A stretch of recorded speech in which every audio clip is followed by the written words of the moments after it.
Hey, I'm doing a Mac OS tutorial. I'm doing it with iDenib. First thing you gotta do, turn on your computer, do that thing where you set your BIOS to boot your CD first. I'm not gonna show you how to do that because there's a million other tutorials that do. It's pretty simple. And you want to go to F8 to show your startup options, and you want to do -V to see where it would freeze up. I already know this one's gonna work. I'm just reinstalling to go back and fix a few things in the initial installation. So just want to do -V, hit enter. It's gonna do a couple of these, and now you just wait. It'll open up this new screen. You'll know it works if it says Mac framework successfully initialized. That's one indication that it's probably gonna work. But then again, it can still freeze up down there. Like the error is pretty normal. Though you're bound to get a bunch of errors, but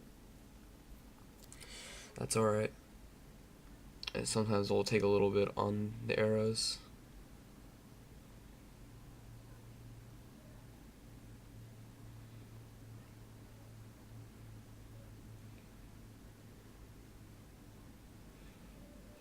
This part of the tutorial will take a while. I guess I'll explain what my system is. This is a custom built computer, AMD quad core, and that's the main reason why I'm going back to fix it. Because I did a CPU equals 1 kind of thing, or I did something where it's only registering one of my processor cores. So right now my video card's not working with it. I am installing a new video card soon. I ordered one off Newegg, 9400 GT, made by NVIDIA. So that's one that will work. If you go on Insanely Mac, you'll see that there's a whole tutorial how to do it under the hardware and drivers in the NVIDIA section. It's one of the stickies. So the custom built computer, I have a let's see, an M4A 79 XTD motherboard made by Asus. So that's one. Sorry for the shaky hands, drinking some coffee. Still going over here. It should be done soon, I believe. Takes about 5-10 minutes approximately. So unfortunately that's the short part. So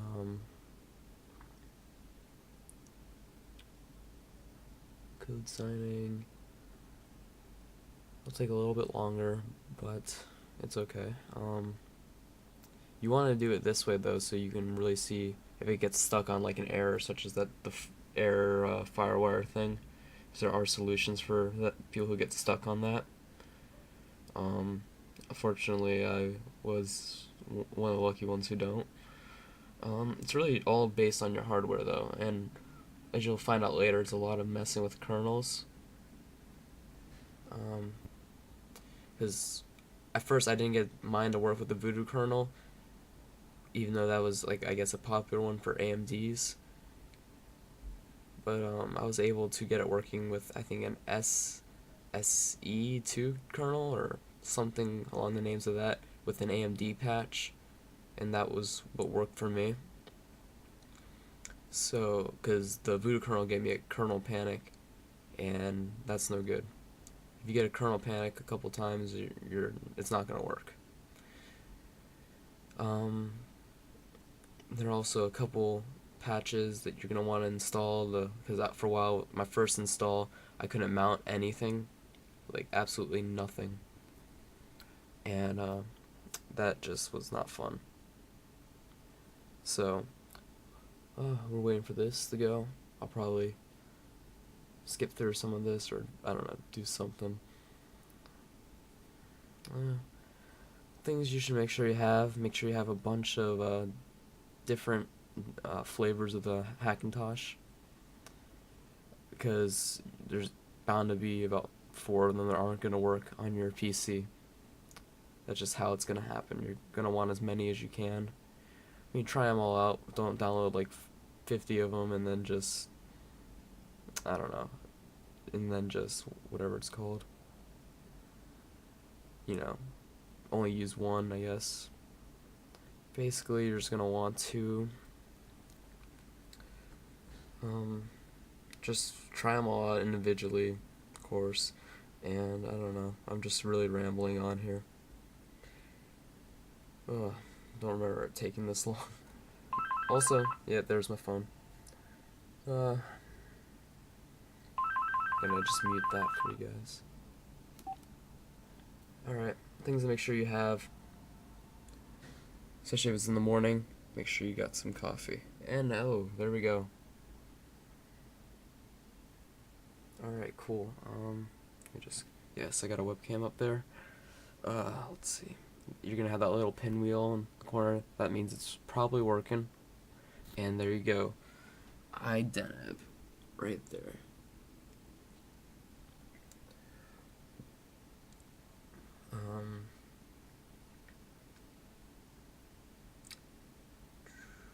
I'll probably do another video of how my system works after the whole hackintosh. But we'll see. Maybe I'll just do it in the second part of this one because I'm figuring this will take a while. Alright, when this screen comes up, if you're English, you're gonna want to use English. Makes sense, you know, get the rest if you're a different language. Alright, hit the little go button. It's gonna prepare installation. This part will take a minute or two. But yeah. So yeah, this is just a lot of waiting around, testing different kernels and combinations of patches. Also, I recommend, what you'll see is when you get to the patches, you don't want to put a million drivers because that's just bound to screw you up. You want to put like minimum of your chipset and Ethernet drivers so you can get more drivers later on. If you know what your hardware is, then go for it. But if you really don't have a clue, I would really recommend doing the bare minimum because other stuff's just going to mess you up and cause endless reboots and kernel panics and whatnot. But yeah, make sure you have something to do while it's actually installing is what I recommend. Like go take a shower or go cook food. I don't know. But okay, you're gonna get this welcome screen to iDeneb 1.4. Yes. Alright, gonna hit continue. It's gonna take a second while it brings up the little whatever it's called, a license agreement. I'm getting a little pinwheel. Alright, we want to just hit agree. And it's going to bring you this screen. My hard drive, I thought would show up. Okay, there it is. But, see, I already got a working Mac OS drive with some stuff on it. Backed up when I needed and, yeah, whatnot. Alright, you're going to go to Utilities up here. And you're going to want to go to Disk Utility. No matter if you already have a Mac OS or anything. If you don't see your hard drive, that's really normal. That's what should happen unless you already have a Mac OS on here. But you shouldn't be able to see your hard drive. And it's going to be gathering your disk information. And we'll wait for that. Alright, you're going to want to, this is the way I found the best to work. Some people will do it just by clicking on your partition, but I like creating a new one. Make sure it's a GUID partition. You're going to want to click on the one up top, whatever it may be. Mine's a Western Digital. You want to click on partition over here, and you're going to want to go to where it says current. You want to click one partition. Over here you can name it. I'm going to name mine Mac. Try to make it one word because I've heard weird things happening with the other. I'm not sure if that's 100% correct, but why mess with it? And just want one word, and you're going to want to go to options. This is the important part.